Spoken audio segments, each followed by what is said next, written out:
É tão bom desfrutarmos da presença de Deus. É tão bom crescermos nele. Quando olhamos para a palavra, quando olhamos para as verdades de Deus, a gente começa a entender essa tão grandiosa salvação. E eu sou grato a Deus pela vida de vocês que estão vindo nos domingos pela manhã para esse culto de ensino maravilhoso, onde temos aprendido nesse momento sobre redenção, sobre os aspectos que falam a respeito desta tão maravilhosa salvação, sobre tudo aquilo que recebemos em Deus, para que possamos desfrutar desta vida abundante. E quando olhamos para as verdades que estão escritas na palavra, vemos que é uma riqueza imensurável. Não existe medida.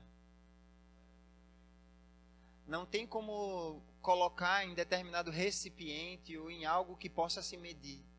Mas essa salvação, ela já nos alcançou em Cristo Jesus e tem nos alcançado todos os dias das nossas vidas.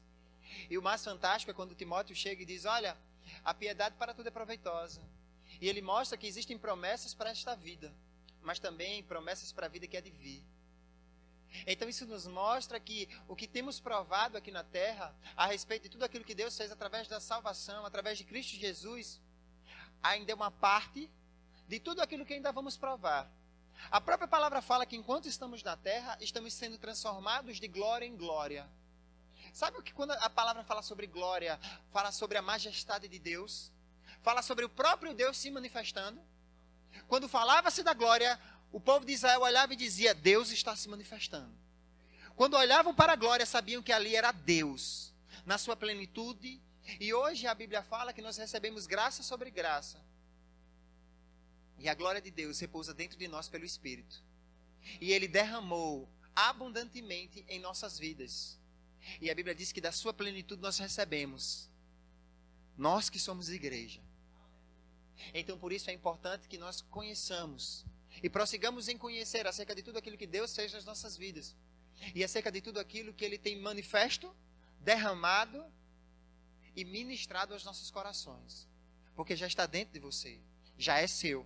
Mas graça e paz, ou seja, habilidade, ou seja, aprender a desfrutar disso, a plenitude de Deus, a manifestação dessa plenitude, vem pelo quê? Pelo pleno conhecimento do nosso Senhor Jesus Cristo. E eu acho fantástico, porque quando Jesus ele fala sobre esse pleno conhecimento, ele diz que a vida eterna é esta, que conheçam. Aleluia. Esse conhecimento não é um conhecimento intelectual, porque se o fosse, os filósofos, os teólogos, os cientistas estariam desfrutando de algo muito maior que nós. Mas esse conhecimento é experimental. Para eles isso é loucura, mas para nós é o poder de Deus, ou seja, a própria manifestação de Deus mudando realidades. Quando a Bíblia fala sobre o poder de Deus, fala de realidades sendo transformadas por causa de Deus se expressando.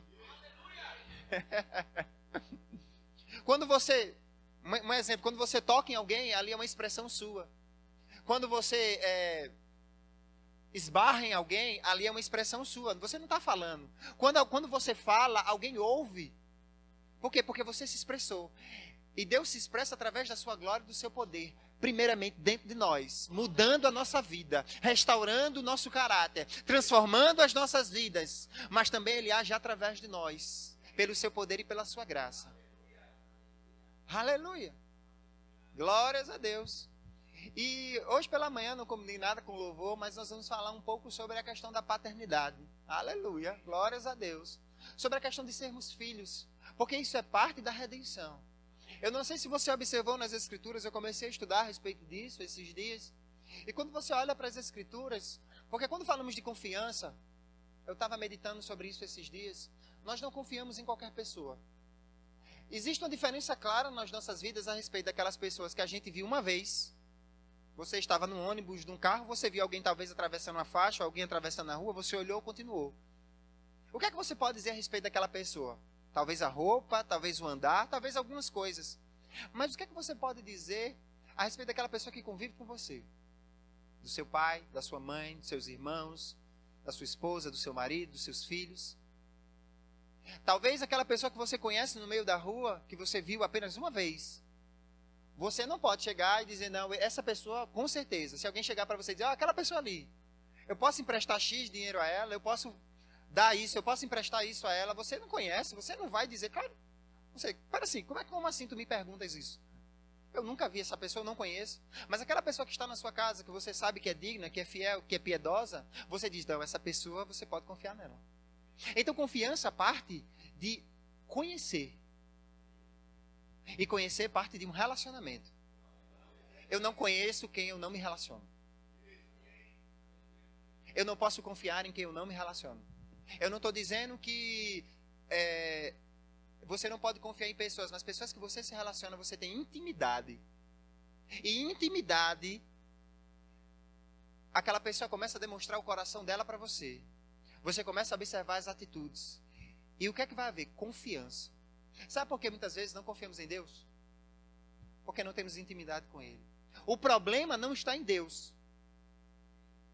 O problema está em como estamos lidando com o nosso relacionamento com Ele. Porque quando conhecemos a Deus, conhecemos a sua paternidade. Eu estava vindo para a igreja, e é engraçado quando você começa a estudar sobre essas coisas, parece que seus olhos ficam bem mais atentos para essas realidades. Então eu comecei a ver crianças. É extraordinário a criança. Uma criança chegou, eu estava no ônibus, a criança chegou para o pai e disse, isso aqui é o que, pai? Perguntando ao pai o que era aquele, eu esqueci o nome, o botãozinho para apertar para o ônibus parar. O que é isso aqui? E o pai começou a explicar a ela. Não, isso aqui a gente aperta, não sei o quê. E ela, mas ele não vai parar não, pai. Vai parar. Ela disse 2 vezes, não vai parar. Quando o pai insistiu, ela disse, é verdade. Outra criança, o pai estava descendo do ônibus, ela se agarrou nos braços da mãe. Por quê? Porque ela sabia que ali era um lugar seguro. Ela sabia que ela podia cair. Mas ela disse, eu estou aqui nos braços do meu pai ou da minha mãe. E eu vou permanecer. E o que aconteceu? Ela desceu. Uma criança, quando ela precisa de alimento.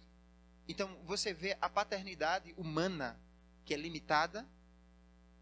Que muitas vezes pais erram com filhos. E não é uma ou duas, são várias. Mas existe uma expressão de amor. Existe uma expressão de cuidado. Existe também uma confiança por parte do filho. Porque não é apenas um relacionamento por parte do pai.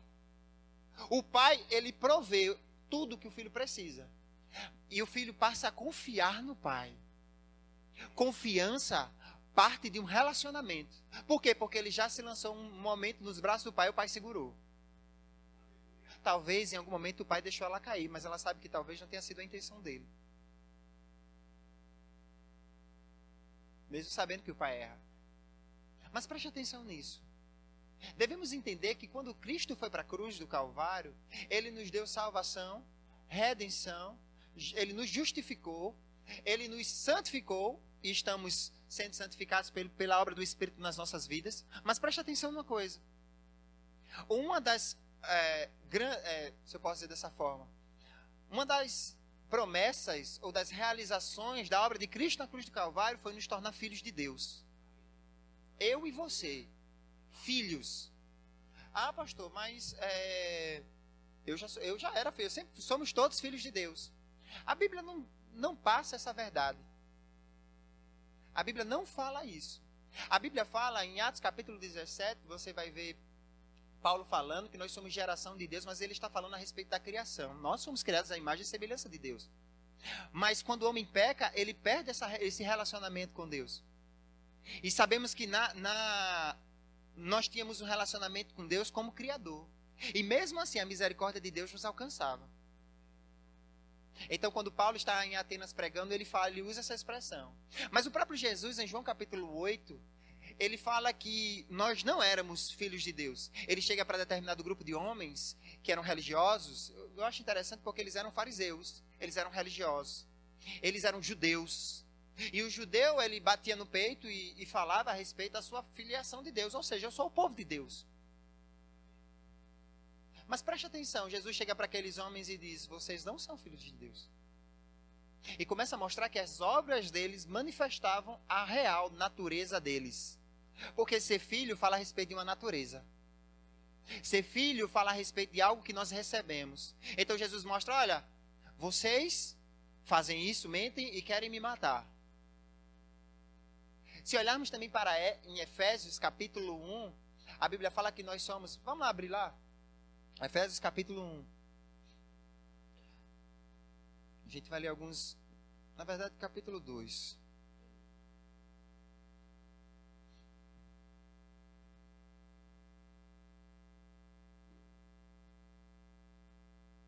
Aleluia. Obrigado, Pai. Tu és um bom Pai. É quem tu és. Eu acho Efésios hoje. É quem tu és. Sou amado por ti. Eita glória. Um pai ama um filho. É quem eu sou. Efésios 2. Foi mal, estou em Gálatas. Eita Jesus. Efésios 2, versículo 1. Vocês estavam mortos em suas transgressões e pecados, nos quais costumavam viver quando seguiam o presente ordem deste mundo. E o príncipe do poder do ar, o espírito que agora está atuando, na minha versão fala nos que vivem na desobediência, mas talvez na sua versão diga nos filhos da desobediência. Vai para Efésios.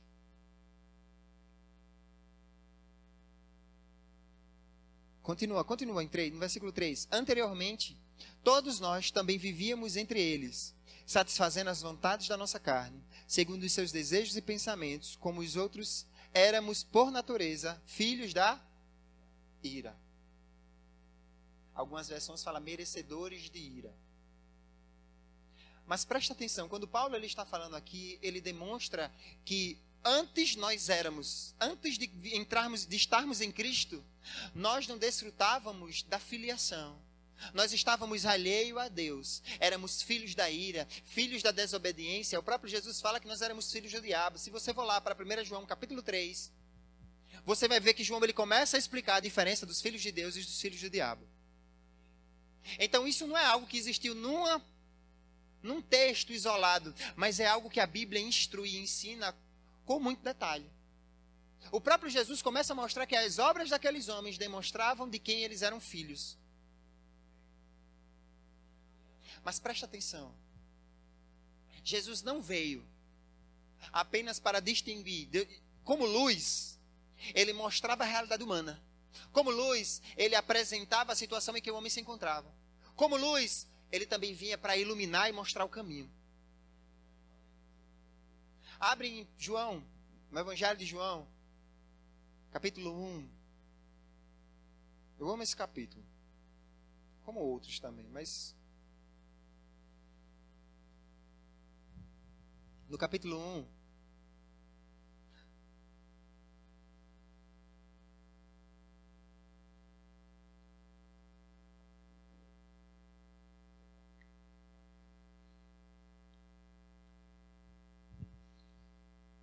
isso. João capítulo 1, versículo 10. Versículo 9. Estava chegando ao mundo a verdadeira luz que ilumina todos os homens, Jesus. Aquele que é a palavra estava no mundo. O mundo foi feito por intermédio dele, mas o mundo não o reconheceu. Veio para o que era seu, mas os seus não o receberam. Contudo, aos que receberam, aos que creram em seu nome, deu-lhes o direito de se tornarem filhos de Deus, os quais não nasceram por descendência natural, nem por vontade da carne, nem por vontade de algum homem, mas nasceram de Deus. A primeira coisa que eu quero que vocês observem é o versículo 13. Não foi uma descendência natural. Presta atenção, foi o próprio Deus que decidiu, que desejou e que fez. Eu vou repetir. Não foi pela tua ou pela minha vontade. Não foi porque pedimos a Ele, mas Ele decidiu. Ele desejou e Ele o fez. E presta atenção, o fazer não foi algo simples. Não foi apenas... Mas em seu Filho, na cruz do Calvário, ao morrer e ressuscitar, nós recebemos a filiação. Hoje eu e você recebemos... Preste atenção, a filiação é um ato. não é pelo que eu fiz, não é pelo que você fez, não é pelo que eu posso fazer, não é pelo que você pode fazer. Não é mérito nosso.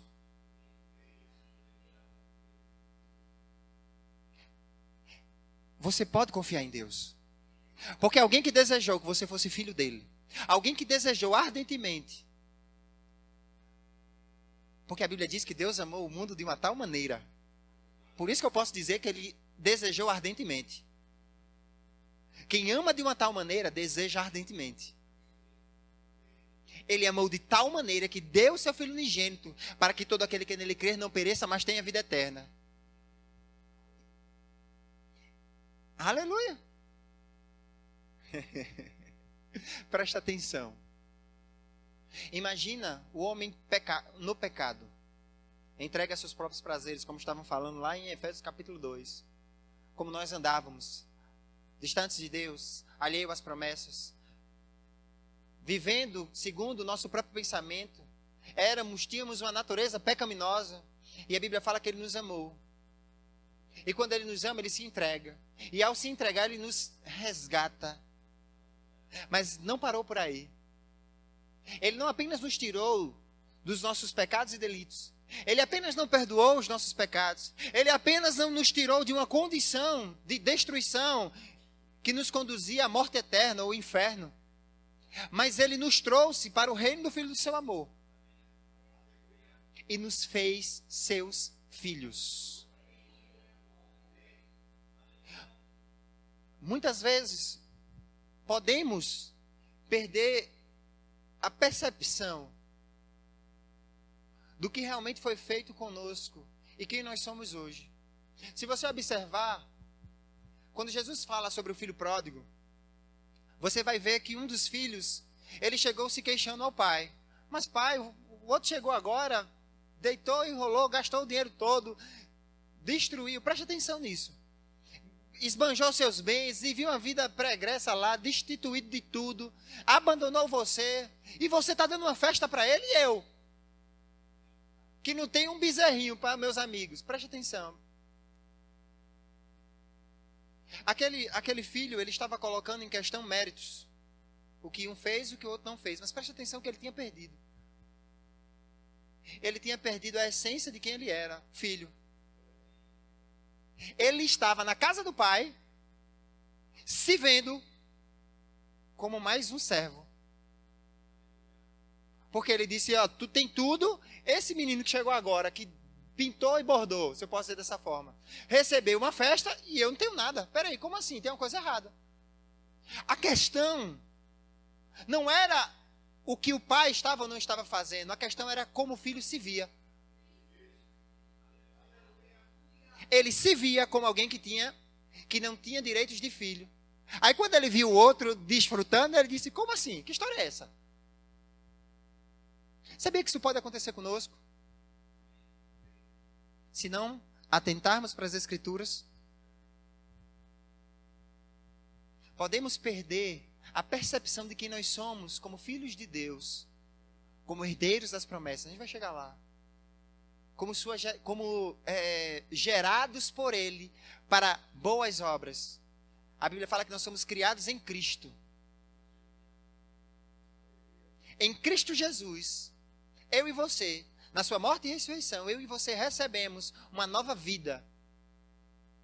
Temos a natureza dele. Eu acho interessante como a Bíblia começa a demonstrar essa realidade. Ela fala de todo o que um filho tem com relação ao pai. E se você pegar vários versículos, você vai ver que o que é que o filho tem? O DNA, ou seja, a natureza. O filho é parecido com o pai. O filho é imitador do pai. O filho tem as mesmas características do pai. O filho, ele recebe a herança do pai. O filho, ele tem acesso ao pai. O filho, ele tem a intimidade do pai. Por isso que ele diz Abba.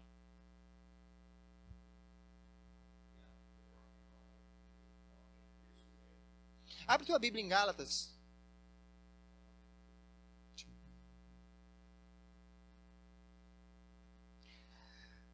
Deus é meu pai, que nunca me abandona. Essa é velha. Meu grande pai, sempre está comigo. É Gálatas, né? Ele me chama pelo meu nome, ouço sua voz, conheço e sigo. Ele me chama sempre de filho, a sua alegria é ter. Eita, presta atenção nisso. A Bíblia fala que Deus descia pela manhã para ter comunhão com o homem.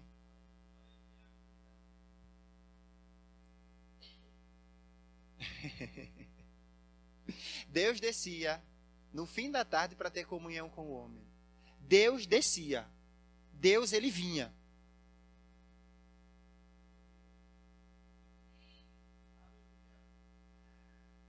Por que a gente vai para a presença de alguém? Aquela pessoa que você... Hoje tem WhatsApp, tem telefone, mas a gente também encontra-se com pessoas. Por que você vai? Porque você gosta. Porque existe certo prazer naquilo. De estar conversando com aquela pessoa.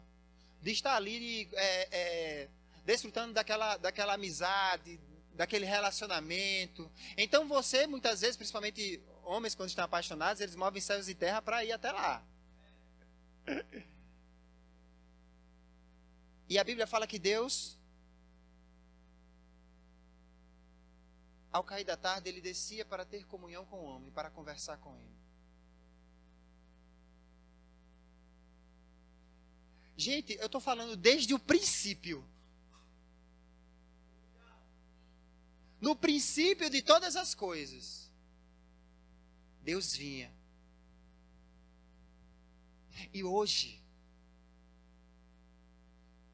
sabe o que ele fez na nova aliança? A Bíblia fala que ele nos deu o seu Espírito. Colocou o seu Espírito dentro de nós. Dentro de mim e de você. E está com você sempre. Eternamente. Em todos os dias da sua vida. Pelo Espírito que está habitando dentro de você. Ele não estava satisfeito, se eu posso dizer dessa forma, em estar nos céus e você aqui na terra. Não. Eu habitarei no meio deles, serei o seu Deus e eles serão o meu povo. Hoje ele habita dentro de você. Aleluia. Esse é o amor do Pai.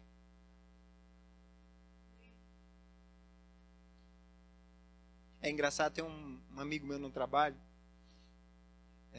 e ele gosta, ele reclama. Pense uma pessoa para reclamar, meu Deus do céu. Mas é interessante, que às vezes um filho acabou de nascer, né, e eu não consigo dormir, não sei o que, começa a falar aquelas coisas todas. Mas sabe de uma coisa? A diversão dele é brincar com o menino.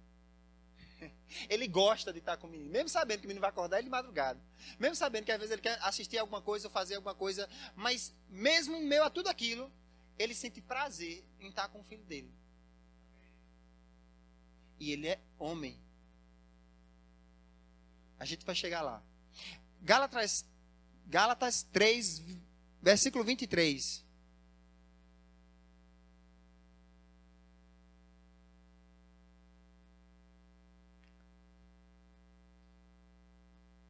Na verdade, versículo 26.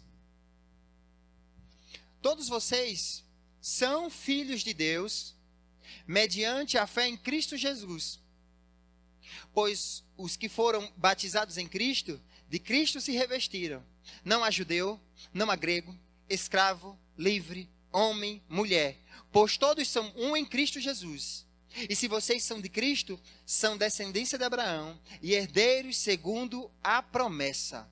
Presta atenção nesse texto. Depois a gente vai ler Romanos capítulo 8, mas eu quero que a gente fique aqui.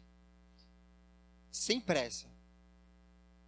Paulo escreveu esse texto à igreja de Gálatas. A igreja que estava naquela região da Galácia. Preste atenção no que ele faz. Ele diz que pela fé em Cristo Jesus, mediante a fé em Cristo Jesus, eles foram feitos, se tornaram filhos de Deus. Então isso fala de um ato. A partir do momento que você entra ou recebe Jesus, a partir do momento que a salvação se manifesta na tua vida, você eu somos feitos filhos de Deus. A filiação é um ato, se eu posso dizer dessa forma, judicial, em que nós entramos para a família de Deus. Nós somos feitos filhos de Deus. Não importa se é homem, mulher, escravo ou livre, não importa a situação dessa pessoa, não importa o passado dessa pessoa, não importa o que ela fez, o que ela deixou de fazer, mas naquele momento ela recebe filiação. Se você observar, voltando lá para o filho pródigo, o pai não ficou dizendo, vai, tu fez o quê? Vamos lá, adulterou, ih rapaz, vai ter que fazer uma penitência aí. Deve ter esbanjado com coisas ilícitas o dinheiro. Isso aí é complicado. Não. No momento que o filho faz, o filho volta, o filho se arrepende, porque o retorno dele e as palavras dele demonstram arrependimento. Ele não precisava se bater, ele não precisava ficar mendigando perdão, mas o simples fato dele ter voltado, ele ter resolvido mudar a sua vida, o que aconteceu? O pai o recebeu de braços abertos. E o pai não disse, olha, vai fazer o seguinte, perdão do pai, tu vai fazer um estágio aqui, um trainee de filho, começando como servo, limpando umas coisas, que um mês a gente vê uma promoção. Não. Naquele exato momento em que o filho volta, o pai diz, você é meu filho. O filho ainda se coloca, olha pai, eu posso ser só um servente aí, alguém que possa estar ajudando, isso para mim já está bom o suficiente. Mas o pai, ele diz, não, você é meu filho. Muda as vestes dele, vestes de louvor ao invés de cinzas. Eita Jesus. Ou seja, coloca ele novamente na realeza, porque o pai era rico. E as vestes mostravam quem ele era. Redenção. Coloca o anel, autoridade. Filiação fala sobre autoridade. Existe uma autoridade na tua vida, na minha vida, porque nós somos filhos de Deus. Não é porque somos melhores do que ninguém, porque foi um ato do próprio Deus. Ah, não, eu sou mais espiritual. Não, que história é essa? Foi Cristo que fez na cruz do Calvário. Não é mérito meu. Apenas algumas pessoas, elas têm se apropriado daquilo que Cristo fez. A diferença é a fé. Quem crê, recebe. Quem crê, desfruta. Quem crê, entra. Entra em segurança, entra no descanso, entra em prosperidade, entra em tudo aquilo que o Pai tem. Desfruta da comunhão, meu Deus do céu. É pacote completo. E o pai vai, coloca o anel, coloca sandálias nos pés. Muda a realidade em que aquele filho estava no exato momento. E vai dar uma festa. Meu Deus do céu. Observa as atitudes desse pai. Será que existia prazer nele sobre o seu filho? Será que existia amor? O que é que ele não faria por esse filho? Em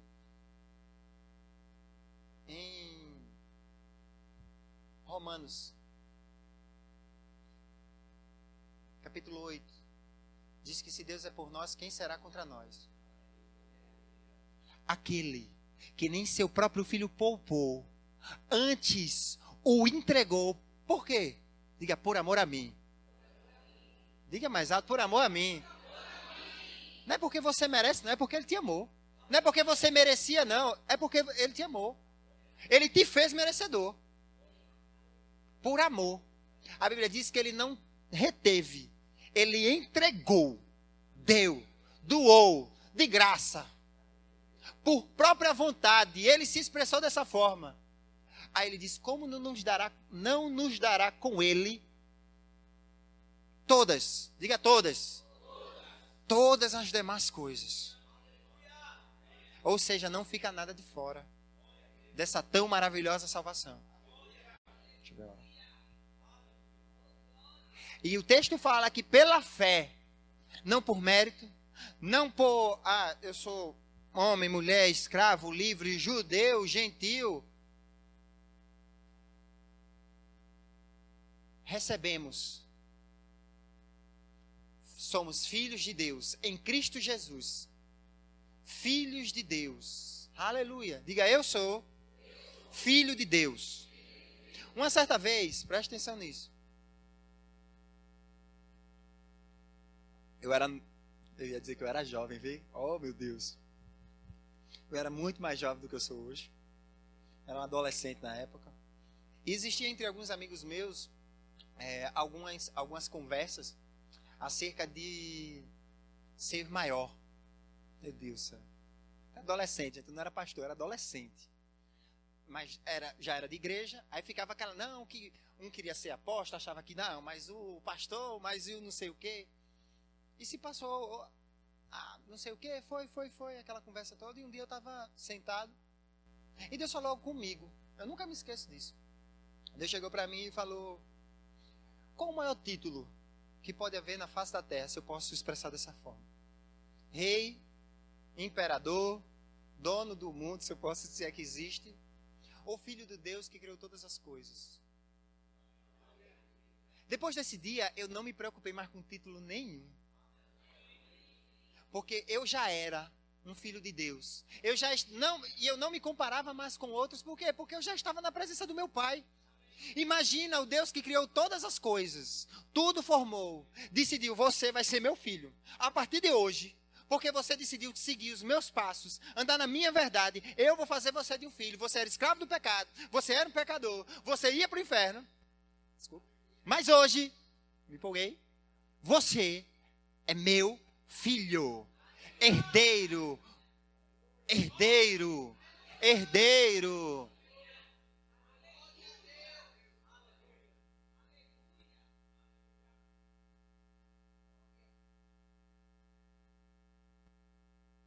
Ele fala no versículo 29, e vocês são de Cristo, são descendência de Abraão e herdeiros segundo as promessas. Herdeiros segundo as promessas, versículo 29. Herdeiros. Mas preste atenção antes de falar da herança. Pois, versículo 27, pois os que de Cristo foram batizados, em Cristo foram batizados, de Cristo se revestiram. Essa filiação veio através de Cristo Jesus. Nós fomos batizados com Ele na sua morte. Pelo batismo. O que é o batismo? Novo nascimento. Ele está falando novo nascimento. O batismo nas águas é apenas uma simbologia daquilo que aconteceu com as nossas vidas. E a Bíblia fala que se morremos com Ele ressuscitamos para uma nova vida. Para uma nova realidade. E aqui fala que nós que morremos com Cristo, nós que fomos batizados em Cristo, nós dele nos revestimos. Ou seja, nós não vivemos mais ou não nos olhamos mais à luz da nossa natureza humana. Eu não posso olhar para Alex, meu nobre amigo, e olhar ele à luz daquilo que eu vejo naturalmente, ou daquilo que ele já foi um dia. Porque a Bíblia fala que aquele que está em Cristo, diga é. Diga não foi, mas é. Uma nova criatura. Então você é uma nova criatura. Se veja como uma nova criatura. Se veja como filho de Deus. Deus não chamou você para mendigar. Porque você tem um pai que cuida de você. E ele fala que nós somos herdeiros de Abraão, segundo a promessa. Então ele fala de uma herança. Aleluia.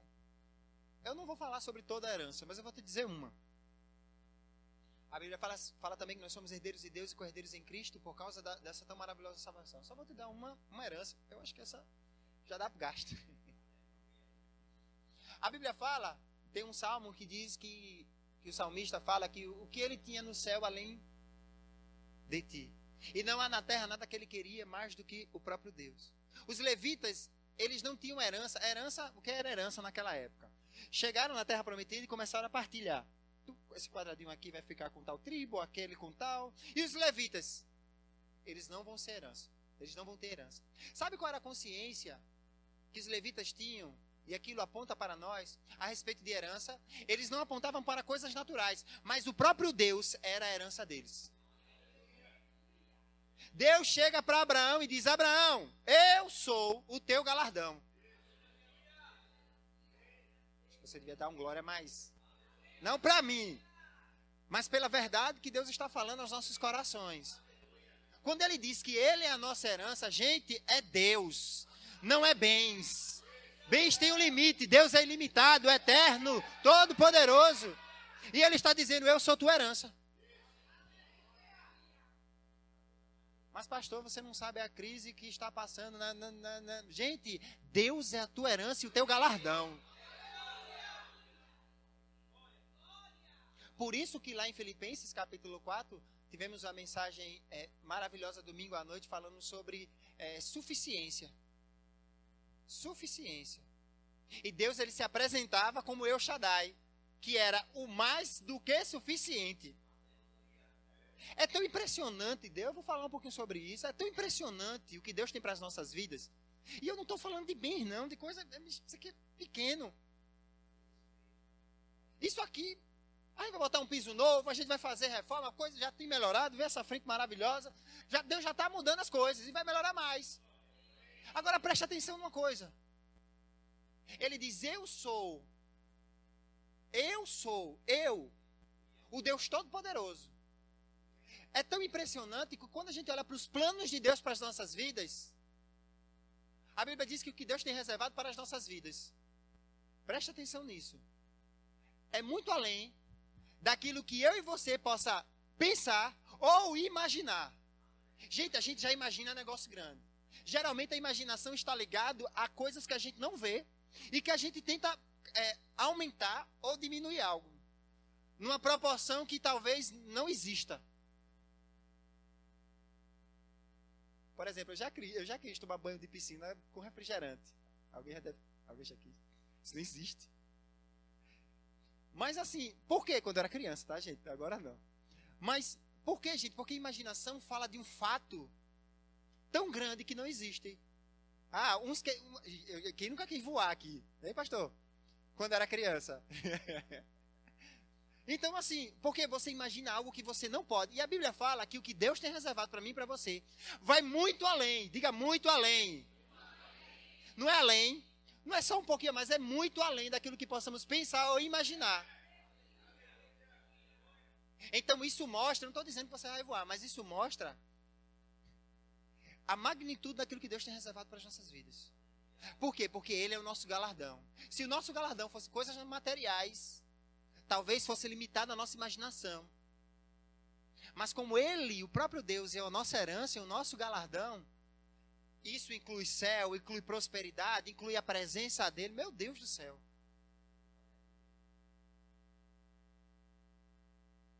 Por isso, nós podemos olhar muito além. Por quê? Porque o próprio Deus é o nosso galardão. O próprio Deus é a nossa herança. Aquilo apontava para aquilo que aconteceria comigo e com você. Aleluia. O Deus mais do que suficiente. Isso inclui todas as coisas. Todas as coisas. Vai comigo para... Aleluia. Para João. Não, João a gente já foi, né? Vai comigo para Romanos. Romanos capítulo 8.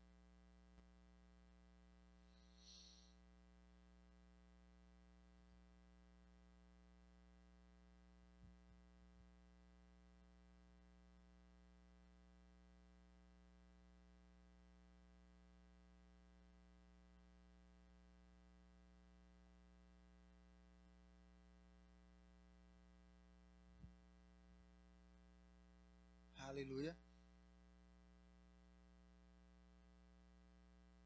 Glórias a Deus.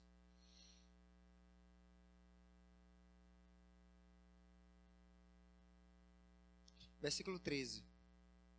Pois se viverem de acordo com a carne, morrerão. Mas se pelo Espírito fizerem morrer os atos do corpo, viverão. Porque todos os que são guiados pelo Espírito de Deus são filhos de Deus. Pois vocês não receberam um Espírito que os escravize, para novamente temerem, mas receberam o Espírito que os adota como filhos, por meio do qual chamamos Abba, Pai. O próprio Espírito testemunha com o nosso Espírito, testifica no nosso Espírito, que somos filhos de Deus. Se somos filhos, então somos herdeiros de Deus e co-herdeiros em Cristo. Se de fato participamos dos seus sofrimentos, para que também participemos de sua glória. Esse texto aqui ele é bem completo. Ele fala de muitas verdades acerca da nossa filiação. Mas eu primeiro quero falar a respeito daquilo que está escrito no versículo 15, que fala sobre que nós recebemos um espírito de adoção. Nós não éramos filhos de Deus, mas somos colocados como filhos de Deus. Quando ele fala aqui sobre adoção, o apóstolo Paulo não está falando no nível de adoção que a gente vê hoje, em dia. Que existe muito preconceito acerca dessa questão de filho adotivo. Mas quando ele fala aqui, ele está falando de realidades do próprio povo romano, porque ele escreveu a carta para os romanos. E essa adoção, uma pessoa ela não era filha, mas a partir daquele momento que ela entrava para a família, que ela era adotada, se eu posso dizer dessa forma, ela passava a receber o nome da família. Ela tinha os mesmos direitos, presta atenção nisso. Ela tinha os mesmos direitos de um filho que teve um nascimento natural. Ou seja, era daquela mãe e daquele pai por sangue, se eu posso dizer dessa forma. E a Bíblia mostra que quando nós entramos, nós não éramos filhos, mas nós chegamos e recebemos a filiação. Eu acho fantástico, lá em João capítulo 17, quando Jesus ele está falando a respeito do amor que o Pai tem para conosco, ele diz assim, olha, para que eles sejam um, Pai, como eu e você somos um. Para que eles sejam aperfeiçoados no amor.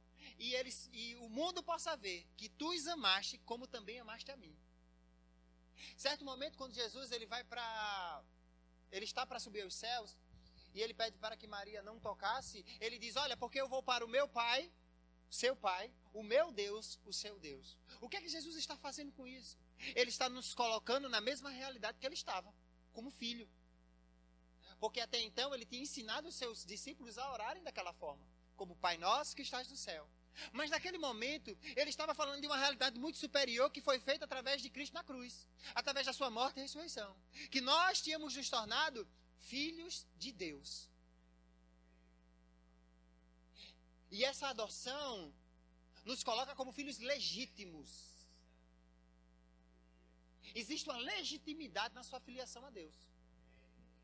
Diante de principados, potestades, no céu, na terra e debaixo da terra. Se você for ler o livro de Hebreus, você vai ver que nem aos anjos foi dado este direito. Então isso demonstra que não é qualquer coisa. Que não é qualquer ser. E os anjos, eles desfrutam de uma glória. 1 Coríntios capítulo 15 fala sobre glórias. Mas quando a Bíblia fala sobre filiação, ele fala sobre os filhos de Abraão, a quem os anjos vêm e assistem. Existem anjos nos assistindo. E isso vem como recompensa da filiação. Mas a principal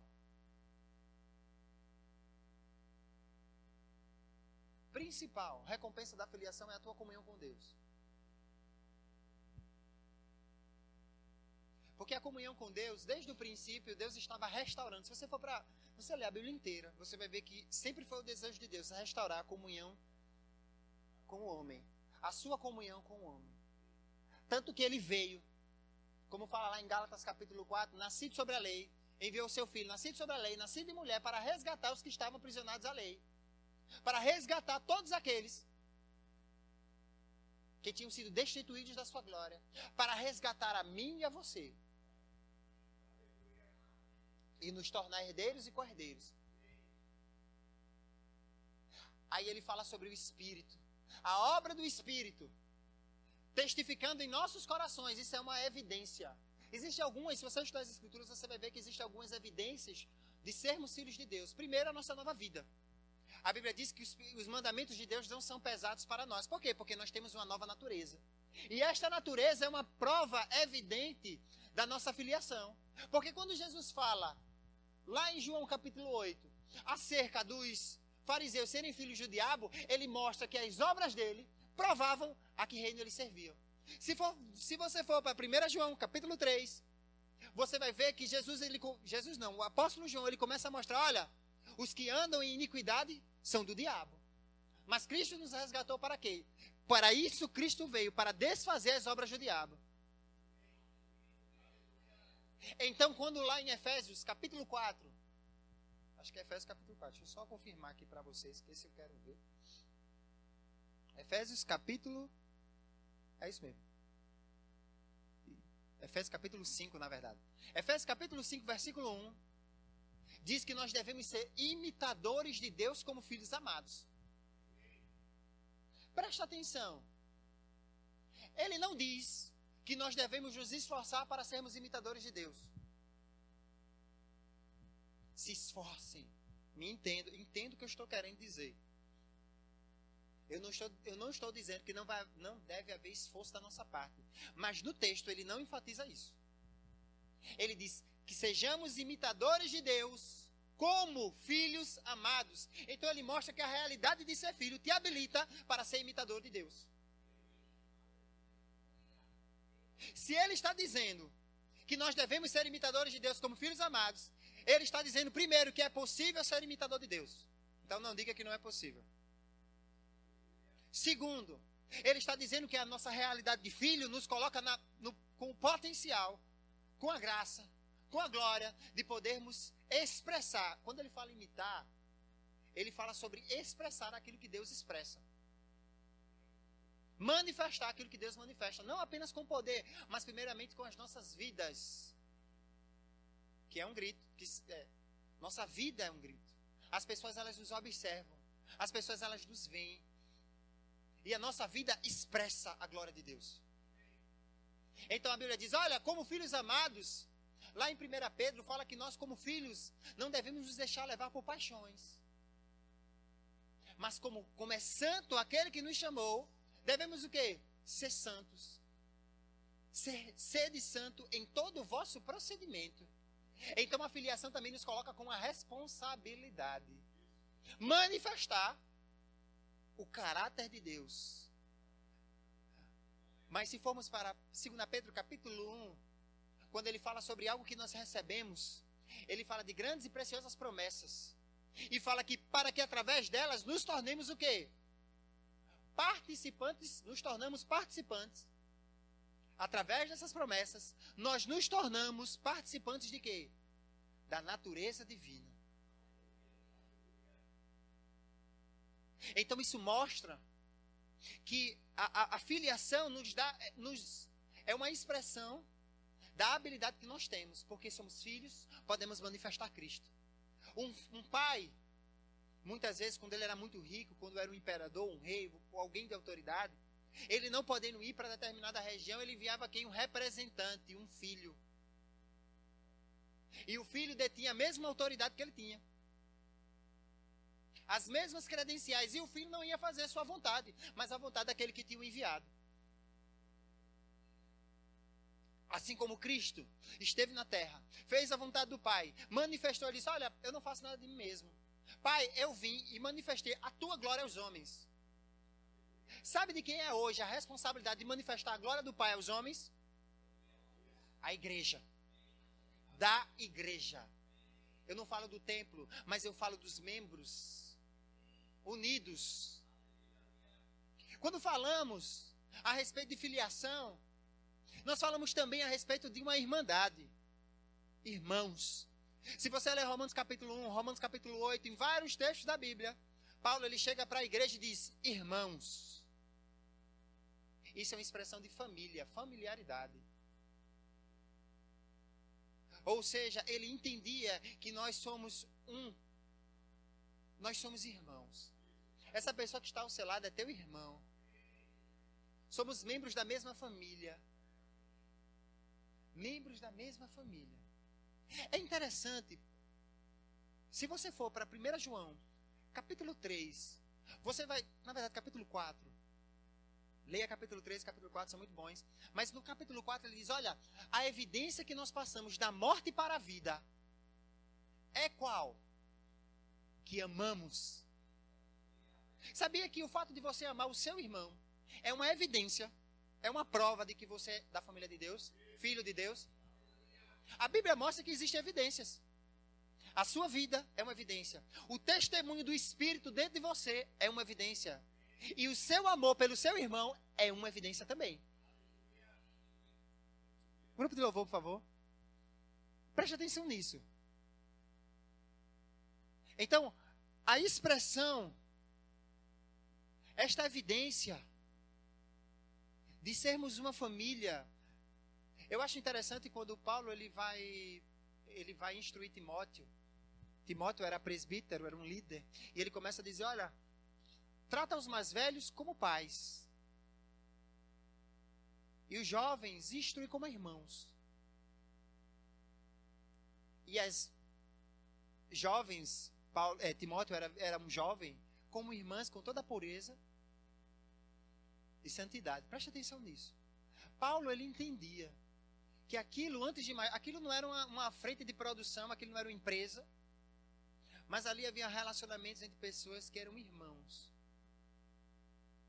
E seu irmão, é engraçado, né, que o nosso irmão, a gente cuida dele. Às vezes ele pisa no nosso calo, aperreia um pouquinho, mas ninguém mexe com o nosso irmão. Por quê? Porque existe afeição, existe cuidado, existe amor. E quando olhamos ao nosso redor, somos pessoas que temos falhas, e a gente entende isso. A gente estamos crescendo em Deus. Precisamos nos livrar de todo o peso do pecado que nos assedia e caminhar avançando para Deus. Mas a pessoa que está ao teu lado, ela vai falhar, pode falhar com você. E aí entra aquilo que uma família faz, perdão. Perdoe. Não permita que nenhuma raiz de amargura brote no seu coração. Porque isso é veneno para você mesmo. Às vezes a outra pessoa nem sabe. Mas muitas vezes nós estamos sendo... Nossa vida está parada. Porque nós não estamos desfrutando de algo... Porque, preste atenção. A Bíblia diz que o amor de Deus foi derramado em nossos corações pelo Espírito. Gente, nós temos ferramentas e habilidades suficientes para atravessar todas as coisas. Precisamos crescer nelas, sim. Mas nos foi dada a habilidade. Então somos uma família. Irmãos. Irmãos. Irmãos. Você pode contar com essa pessoa que está ao seu lado. E você deve também se colocar como alguém que as pessoas possam contar.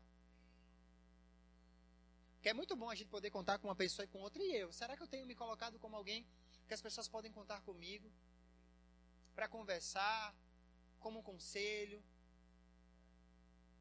Somos uma família. Unidos no Senhor. E quando Deus ele vem lá de cima, ele diz...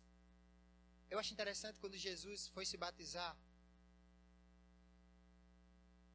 E uma voz, o próprio Deus, ele brada e diz: este é o meu filho amado, em quem me alegro. Oh, aleluia. É tão maravilhoso quando olhamos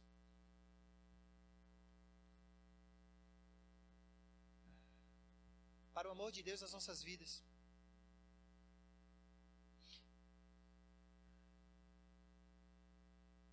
E é interessante quando olhamos para esse texto, ele fala sobre o Espírito testificando.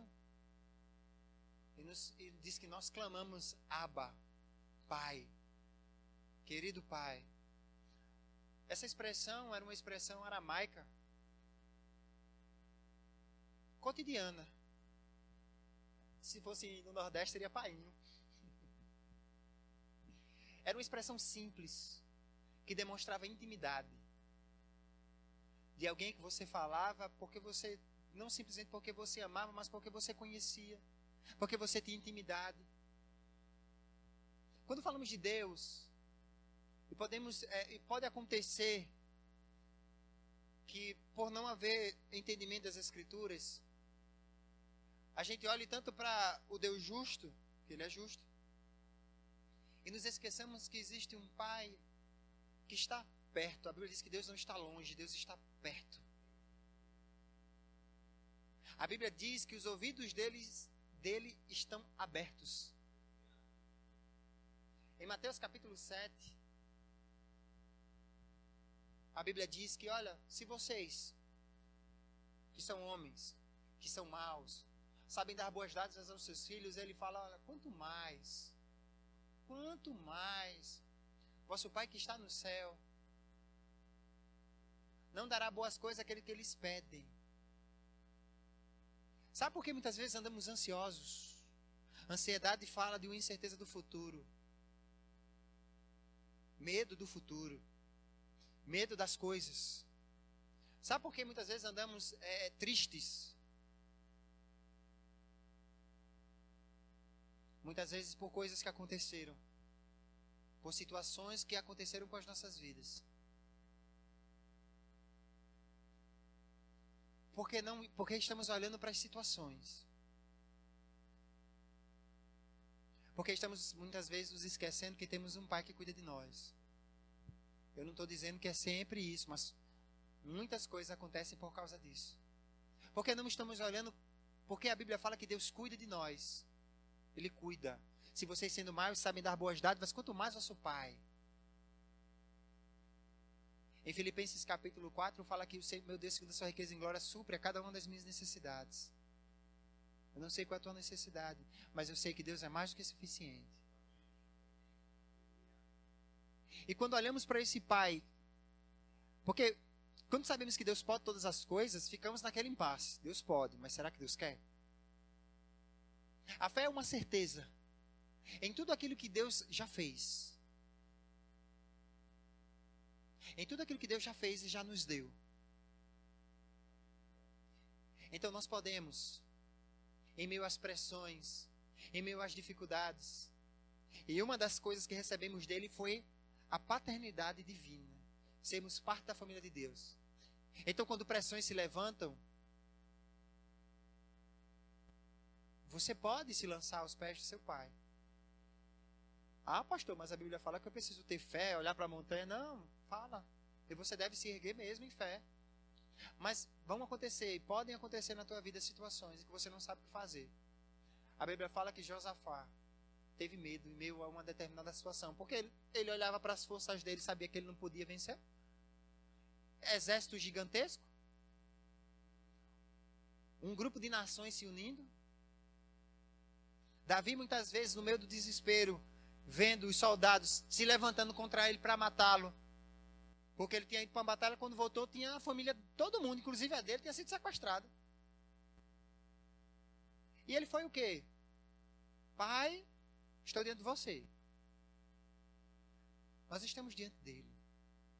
Nós podemos confiar nele. E quando eu falo confiança, eu não falo só de me lançar aos pés dele, mas olhar para as promessas dele e me levantar em fé em todas aquelas promessas que ele já nos deu.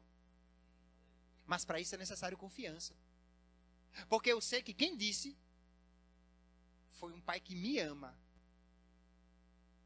Não deve existir incerteza no meu coração acerca do desejo de Deus para a minha vida. Sabe por que muitas pessoas olham para o pecado e ainda se deixam levar por ele? E as pessoas no mundo, elas dizem, Deus ele diz a você o que você deve ou não deve fazer. A própria serpente no Éden dizia que Deus queria tirar algo do homem da mulher. Olha, porque quando vocês comerem, vocês serão semelhantes a ele. O que é que ele estava querendo dizer por trás das linhas? Deus está privando vocês de algo. Quando Deus disse não coma, era a máxima expressão do amor e do cuidado e da paternidade dele. Não coma. Porque se você comer, certamente você vai morrer. Muitas vezes um pai vai nos dizer não. Aleluia. Fique tranquilo. Por quê? Ele vai nos dizer não. Você que é pai, você que já é adulto, você deve saber quando você diz não para uma criança. Você vai dizer não para ela simplesmente porque você pode fazer isso, né? Porque você quer dizer não? Não.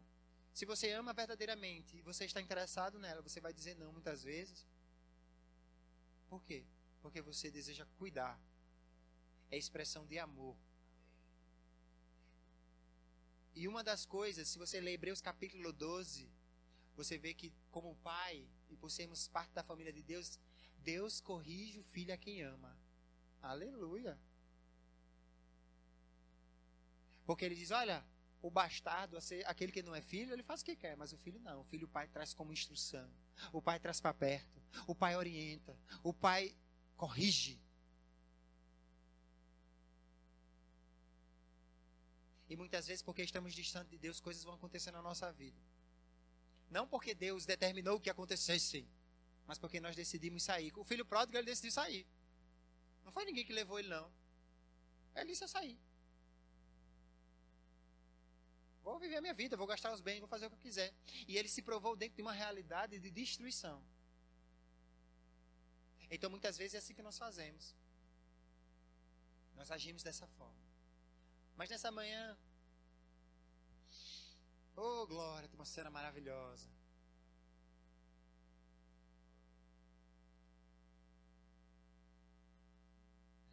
Maria Paula, quando estava ministrando, falou a respeito da percepção que ela teve do amor de Deus sobre as nossas vidas. Essa é a percepção que eu também estou tendo. Sobre o amor dele nas nossas vidas. Meu Deus do céu. Se nós conseguimos perceber no sentido de medir, de ver a grandeza desse amor. Esse amor que se entregou por mim e por você. Esse amor tão maravilhoso que está... É interessante quando fala-se sobre o Espírito. A palavra é paracletos, alguém que está ao nosso lado. Hebreus capítulo 13 fala que ele disse que nunca nos deixaria só. Nunca te deixarei, nunca te desampararei. Essa é a promessa que temos do nosso Pai amável, do nosso Pai que cuida de nós, do nosso Pai que nos assiste.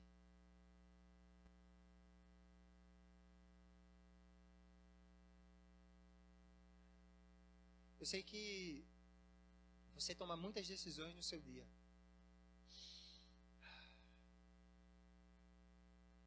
Mas a Bíblia fala que todos que são filhos de Deus são guiados pelo Espírito de Deus. E eu vejo esse guiar como uma expressão do amor de Deus.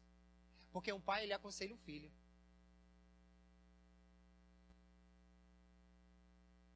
Ele deseja ser participante. Presta atenção. Por que o pai aconselha o filho? Porque não deseja que o filho erre. Da mesma forma, por sermos feitos filhos de Deus, Deus nos deu o seu Espírito, e pelo seu Espírito Ele nos guia, nos aconselha, nos orienta, nos direciona. Então não veja mais da mesma forma como a paternidade de Deus, não devemos ver da mesma forma apenas nas nossas orações quando dizemos Pai. Mas isso nos coloca numa realidade tão majestosa e tão maravilhosa. Como um filho que o pai está sentado e chega perto e começa a conversar com o pai, e o pai começa a ensiná-lo. E o pai começa a mostrar o que está no seu coração. E o pai começa a expressar tudo. Talvez você não teve essa realidade na sua família, mas o bom pai que é Deus, Ele está cuidando de você todos os dias.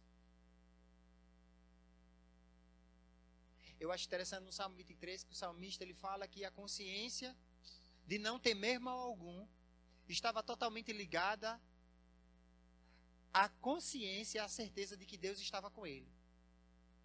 A confiança, eu não temo, não estava ligado no seu próprio braço, força, naquilo que ele mesmo dizia, mas no fato dele compreender que o próprio Pai estava com ele. Que o próprio Pai não o deixava só, porque tu estás comigo.